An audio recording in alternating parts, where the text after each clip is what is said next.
sekalian, selamat malam ya.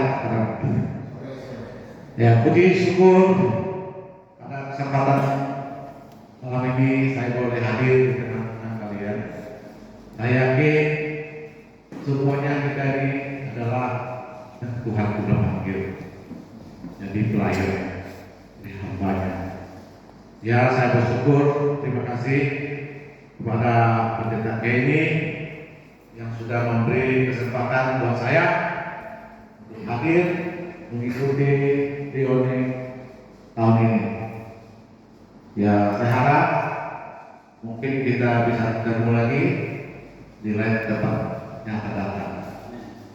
Saya bersyukur kepada Tuhan karena ini semuanya adalah anugerah dan kasih sayang Tuhan yang telah memimpin kita sehingga bisa hadir pada ruangan malam kali ini.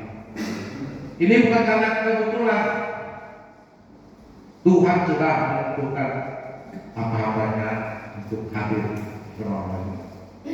Sebelum saya menyampaikan firman Tuhan, saya mau bersedikit bersaksi dan terlibat singkat saja, ya. Pak ini ada WA saya, dia bilang, aduh, jadi penginjil dari tahun berapa? Tadi sudah disebut, ya. Waktu itu masih Pasri Toma yang kedua, ya. Itu Departemen Dimas Kristen di Kalimantan Barat, ya. Dulu ada 12 aku anggota sebagai hamba Tuhan. Ada saya bawa. Saya sebut nama Pak ini, saya bilang tahun 75 saya pergi sekolah kitab di Singkawa. Ya, banyak kendala, ya. Tapi saya bersyukur walaupun saya bilang tamat 4 semester. Pertama kali saya diutus pergi ke Nangapino hanya 2 bulan untuk praktek.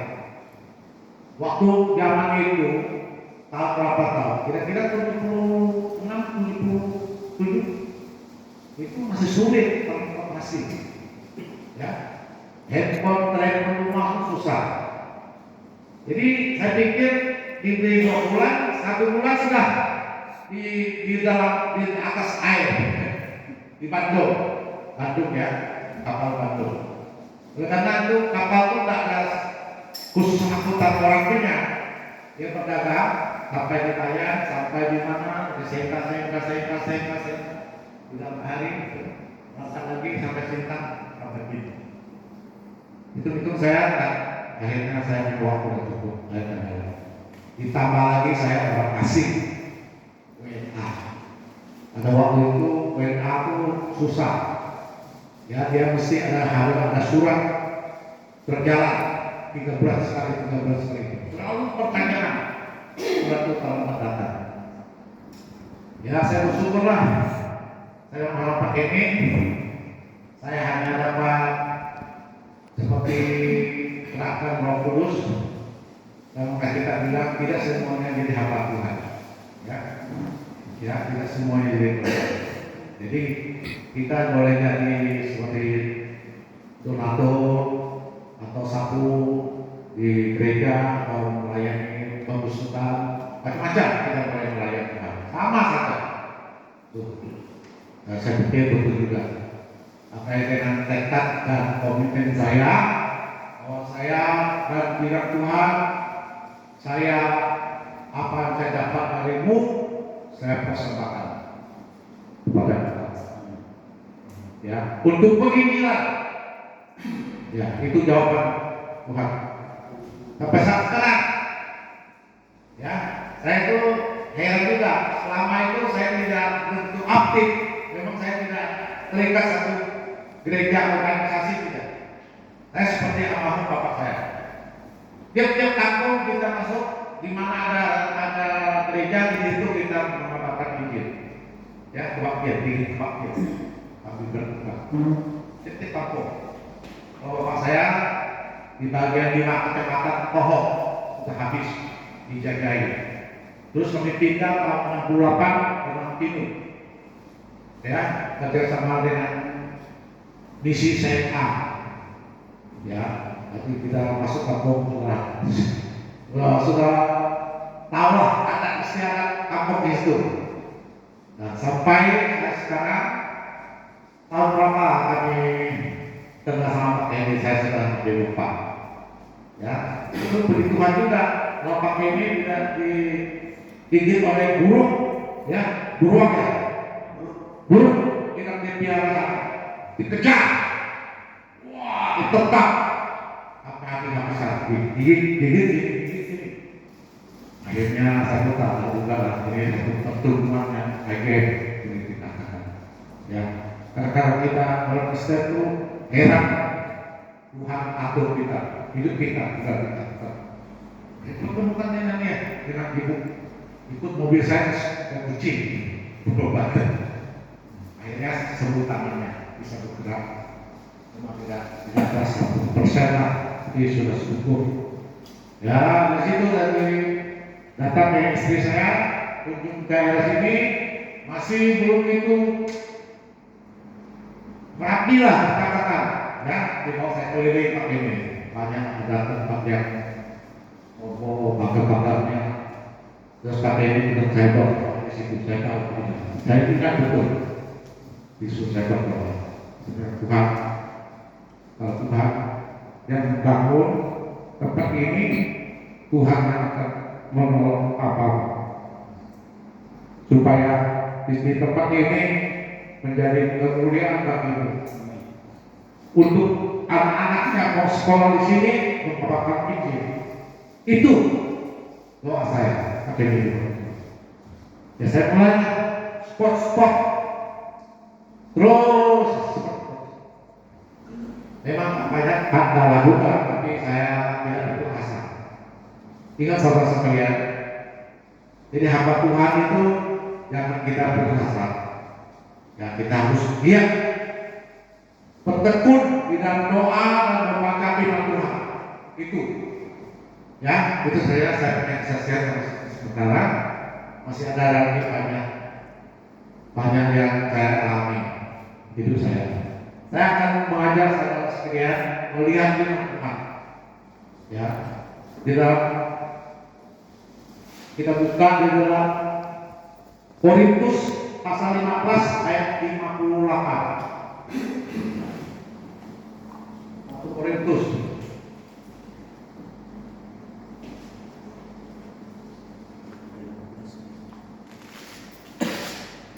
Berapa?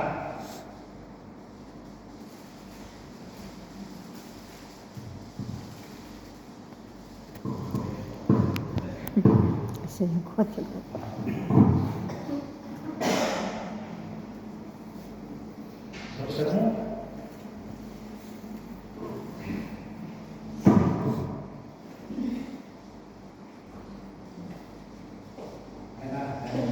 Di sini kita dengan sama-sama memperhatikan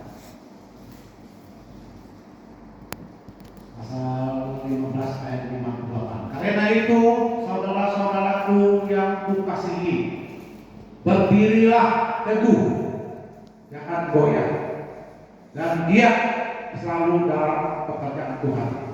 Sebab kamu tahu bahwa dalam persekutuan dengan Tuhan jerih payahmu tidak sia-sia. Amin. Itu yang saya alami. Ya. Jadi payah kita, usaha kita dengan sungguh-sungguh, ya, berdiri.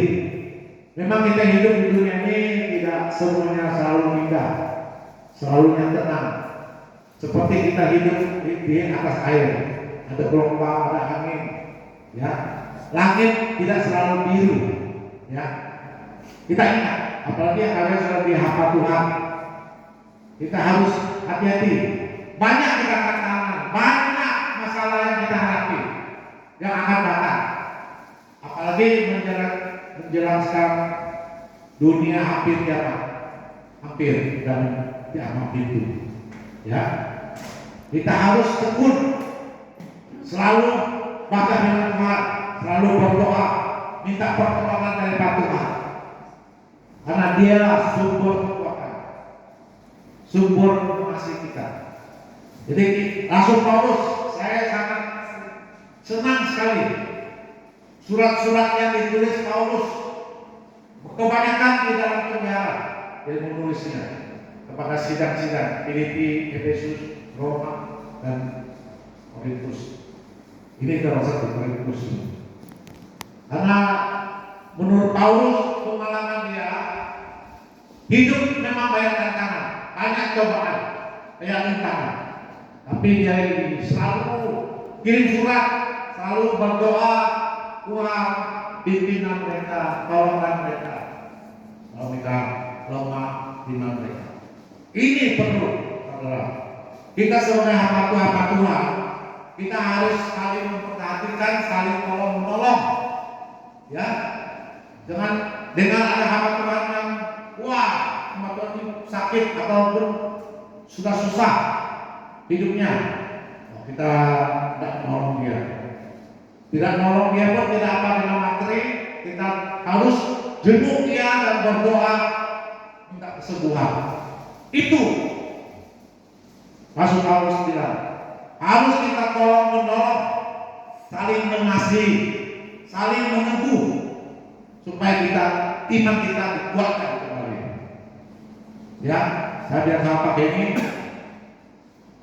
Kenny, saya ajak ke Nampino. Saya bilang dulu Nampino gerejanya cuma satu, daerah Kema Injil, ya Kini, gereja Kini, Kema Injil. Ya, GBI sekarang sudah berapa? Karena saya kaya Pak Kenny.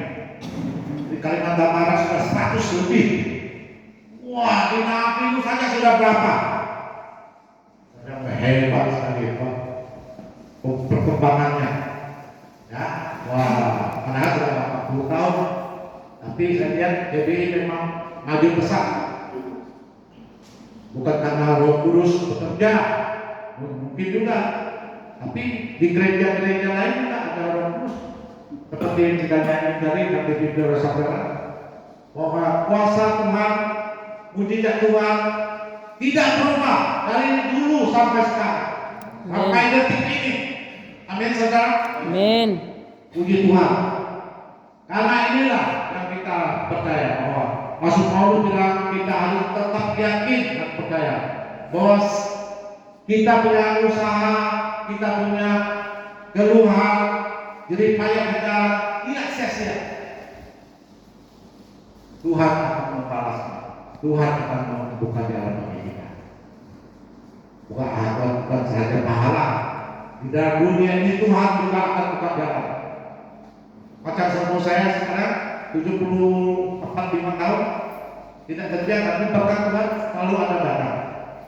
Ya, kita seperti itu sebelum COVID itu memang banyak berkat yang saya dapatkan. Makanya saya support terus gereja ini, sekolah STB ini beliau, supaya hamba Tuhan banyak yang datang. Ya, karena Tuhan banyak hamba Tuhan. Karena banyak pelosok lagi belum mendengarkan Tuhan. Cobalah kita baca satu lagi ya, di Kolose, apa kata Rasul Paulus kepada kita, supaya kita tetap semangat untuk melayani Tuhan. Kolose pasal 1 ayat 24.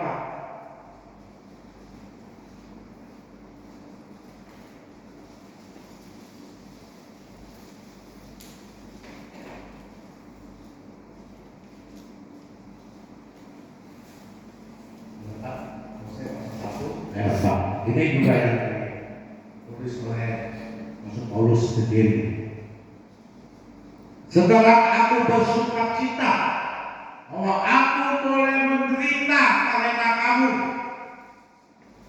dan menggenapkan dalam tubuhku apa yang kurang pada penderitaan Kristus untuk tubuhnya. Mengerti ayat itu? Apa yang kurang dari penderitaan Yesus di kayu salib? Saya tanya. Tapi langsung Paulus bilang, aku bersuka cita. Saya boleh ambil bagian untuk penderitaan, menggenapi penderitaan Tuhan Yesus. Ya, di sini kan dikatakan dan itu apa yang kurang pada penderitaan Yesus? Adakah penderitaan Yesus waktu masih di dunia ini kurang sampai dia disalibkan di Golgota? Tidak, saudara-saudara. Maka yang terakhir dia katakan sudahlah selesai. Itu pekerjaan Yesus sudah selesai. Atau Rasul Paulus ini maksudnya untuk menggenapi kekurangan yang Tuhan Yesus buat tidak boleh apa untuk mengabarkan Injil. Itu maksud dari Rasul Paulus. Amin, saudara. Amin. Ya.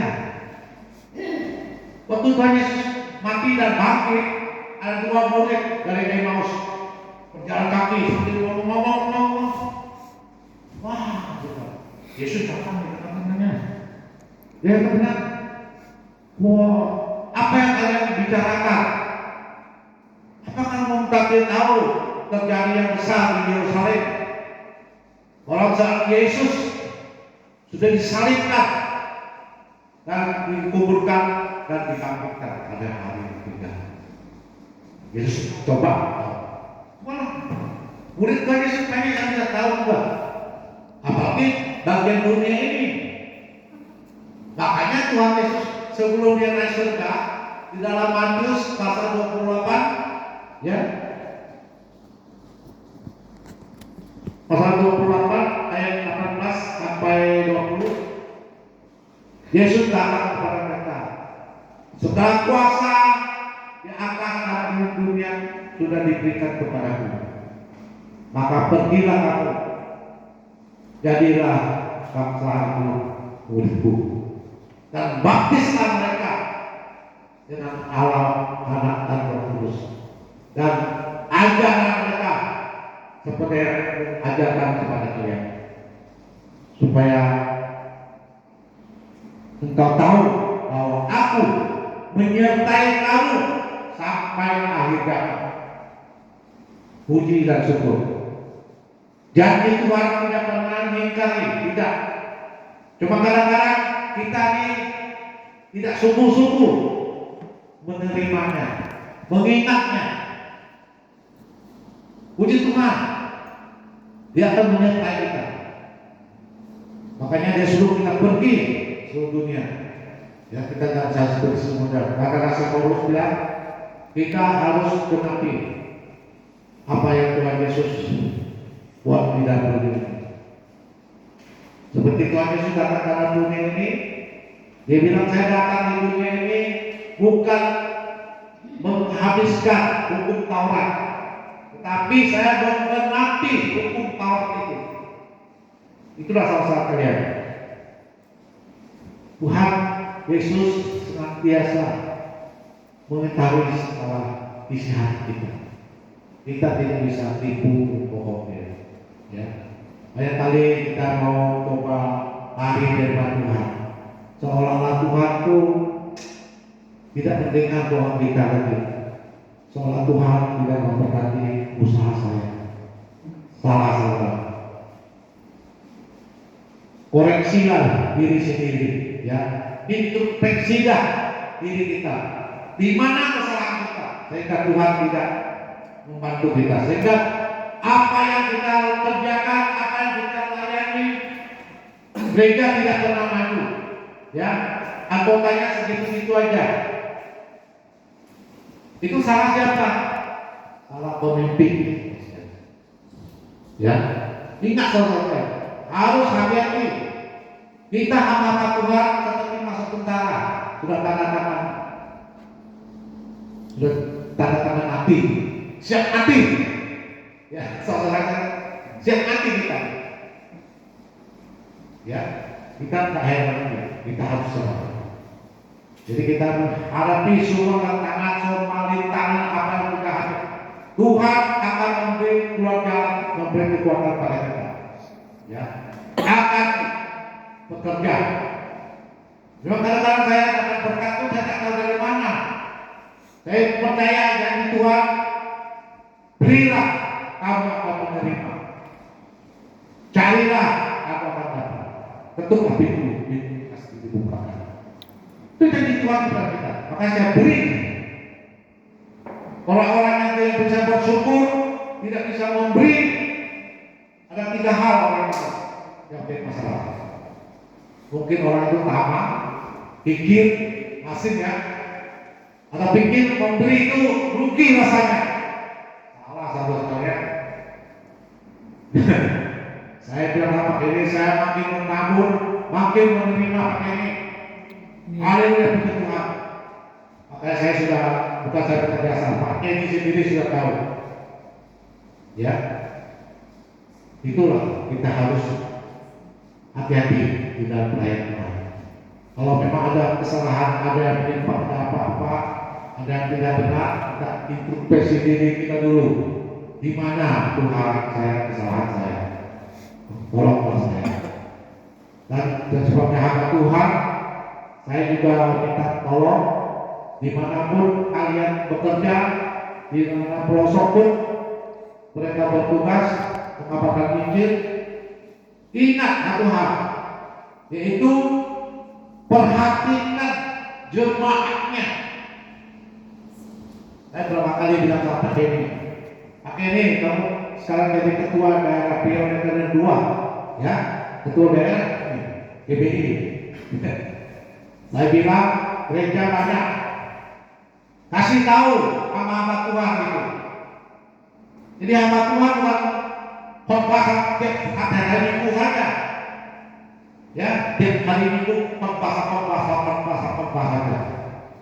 Yang penting perhatikan jemaatnya itu.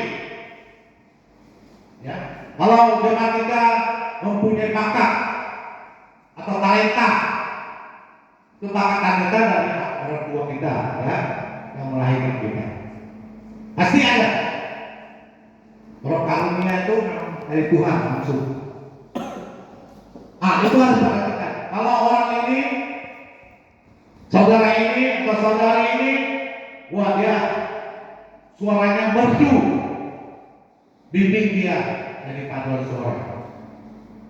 Ya, kalau ini pandai bicara,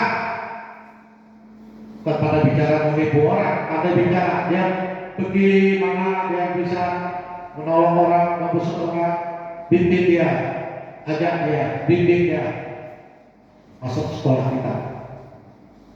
Itu sebagai nanti Pak Kenny atau kalian. Tidak selamanya kalian harus melayani Tuhan di tempat itu.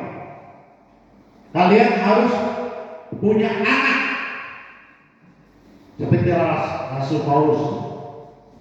Dia tidak ada anak, tapi anak rohaninya banyak, tak terhitung. Itulah maksud daripada Rasul Paulus. Jadi hamba Tuhan ingat, ini bukan saya perintah, saya minta. Kita adalah manusia biasa, ya tentu tidak kurang, tidak ada masalah apa, sakit penyakit, cobaan selalu ada. Apalagi sekarang dunia dan krisis ekonomi, ya, hati-hati. Kita gampang dijerumus oleh setan. Ingat setan dulu. Tidaknya kalau di gereja tidak ada setan. Banyak setannya. Makanya orang dalam gereja, ibu, saya pernah diskusi sana, gerejanya orang itu ada main HP terus.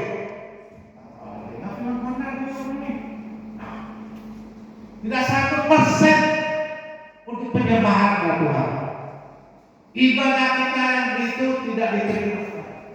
Ibadah kita yang sesungguhnya adalah kita dengan hati yang tulus, ikhlas dan hidup yang kudus.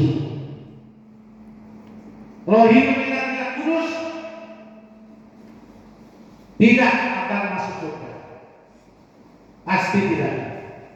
Tuhan Yesus pernah bukan orang yang memanggil saya Yesus Tuhan akan masuk kerajaan surga. Adalah orang yang melakukan perintahku, yaitu untuk mengabarkan Injil. Hiduplah sebagai teladan seperti Tuhan Yesus. dan Dia akan memberi kita kekuatan hidup dan kudus. Ya, saya ada satu tantangan. Waktu saya bikin di Jakarta, saya tidak pakai ini. Ada kumpulan kami sebagai pengucapan suruh abang saya itu cuma saya bawa. Kami Manggaliu dan Malangabur. Kami keluarganya besar nih, Manggaliu. Satu bapak ibu, 15, satu yang meninggal, kita 14. Saya bagian laki-laki yang ke-10.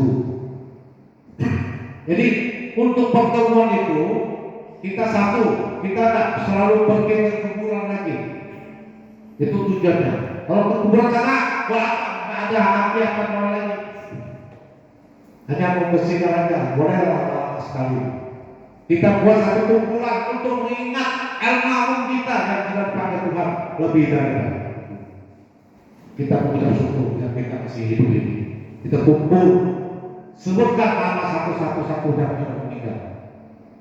Yang kita keningkan kepala, kita tunjuk kita dalam sana. Berapa hari saya menjaga? 3 hari.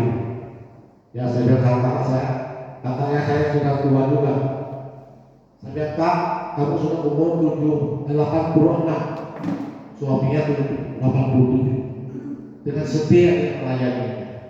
Sudah berapa kali masuk rumah sakit jantung, sesak jantung, napas mulai sesak. Tapi Tuhan masih belum ambil nyawanya. Heran saya. Saya pun tanya. Saya bilang, Kak, memang saya sudah lama tidak ke Jakarta. Saya rindu juga untuk melihatmu. Selagi kamu masih hidup. Kalau kamu sering pakai Tuhan, sudah jadi mayat, saya datang, kamu pun tidak tahu apa-apa. Ya, kamu tidak bisa lihat saya bisa lihat kamu. Tidak ada arti. Mumpung kamu sekarang masih hidup, masih bisa saling berkomunikasi, saling menjaga tangan. Haleluya, Tuhan. Yang sama senang sekali. Itu tujuan kita. Dan supaya anak-anak cucu kita tidak salah. Nanti anak abang dengan anak kakak berkawinan pula, berpacaran, padahal satu keluarga ini. Karena tidak pernah berkumpul, dia saling mengenal. Nah itulah penting sekali persekutuan kita. Apalagi kita hamba-hamba Tuhan. Persekutuan kita dengan Tuhan selalu ada, harus ada. Ya. Sebagai ayat penutup kita baca satu lagi ayat Filipi pasal 4. Bisa tolong satu hamba Tuhan membacanya. Filipi pasal 4 ayat 4 sampai 7. Bersukacitalah senantiasa dalam Tuhan, sekali lagi kukatakan bersukacitalah. Hendaklah kebaikan hatimu diketahui semua orang, Tuhan sudah dekat. Janganlah hendaknya kamu khawatir dengan apapun juga, tetapi nyatakanlah dalam segala hal keinginanmu kepada Allah dalam doa dan permohonan dengan ucapan syukur. Damai sejahtera Allah yang melampaui segala akal akan memelihara hati dan pikiranmu dalam Kristus Yesus. Amin. Amin. Mungkin saya baca lagi supaya lebih jelas, lebih jelas. Karena saya typing ya. Terima kasih Pak yang sudah baca. Filipi pasal 4 ayat 4. Bersukacitalah senantiasa dalam Tuhan. Dalam Tuhan ya, bukan dalam manusia. Dalam Tuhan. Bersukacita. Bersukacita itu tidak didapat oleh dunia ini, tidak. Tidak bisa dibeli dengan keuangan, tidak. Kesenangan bisa. Kesenangan bisa dibeli dengan uang. Banyak uang, banyak senang, banyak happy bisa kemana, keluar negeri kemana. Tapi sukacita hanya satu-satu dari Tuhan, memberikan kepada kita. Ingat kalau ya, sukacita itu mengalahkan semuanya. Kalau kita hidup dalam bersama dengan Tuhan Yesus, ada sukacita dalam hati kita. Selalu ada senyum. mukanya berseri. Wah, ini orang hebat. Ya, penuh dengan Roh Kudus. Sukacita. Sukacita artinya dalam susah, duka, dalam suka dan duka dan apa saja yang kita alami, kita selalu bersukacita. Biar kita makan nasi pakai jagung, campur nasi campur ubi. Kita hidup bahkan hanya ikan asin saja, tapi kita punya sukacita. Haleluya. Kenapa? Karena Tuhan masih memberi hidup, kita bisa menikmati nasi itu segenggam. Coba kalau Tuhan tidak berikan kita, mana kita bisa menikmati itu? Karena kita punya sukacita. Ada satu pendeta, saya pernah ikut dia membesuk, ya tak tahu apa hal, mungkin orang benci kan apa yang berseberang dengan kita itu, pecahkan kaca mobilnya. Waktu kami pulang, dia mobil itu sudah pecah, lampu kacanya pecah. Nah, saya tambah pelaku, wah, puji Tuhan. Mobilnya sudah dipecahkan, sudah dirusakkan, mobil mahal lagi. Puji Tuhan. Haleluya. Karena ada sukacita. Karena dia tahu mobil masih ada, masih bisa digunakan. Ini hanya sebagian kecil aja, Tidak usah terlalu penting, tidak usah terlalu pikirkan. Bersyukurlah pada Tuhan. Ini ajaran saya. Sesuai dengan firman Tuhan, kita lanjutkan lagi. Hendaklah kebaikan hatimu diketahui semua orang. Ya, ketahui orang. Tuhan sudah dekat. Saya yakin dan percaya bahwa dunia ini sekarang sudah goncang. Amerika sudah berhasil. Sudah banyak kerusuhan, banyak pengusaha orang China lari ke China. Ya, kita aja harus, saya ajak saudara seiman kita hamba Tuhan berdoalah untuk ERC, ya ERC China. Memang negara komunis, ya seperti Korea Utara, tapi anaknya Deng Xiaoping itu berbuat jadi orang Kristen, suaranya merdu sekali. Kalau ibu bapak mendengar anaknya, dia selalu setiap saat mungkin berdoa untuk bapak ibunya supaya pada suatu hari dia akan bertobat dan percaya kepada Yesus. Saudara yakin?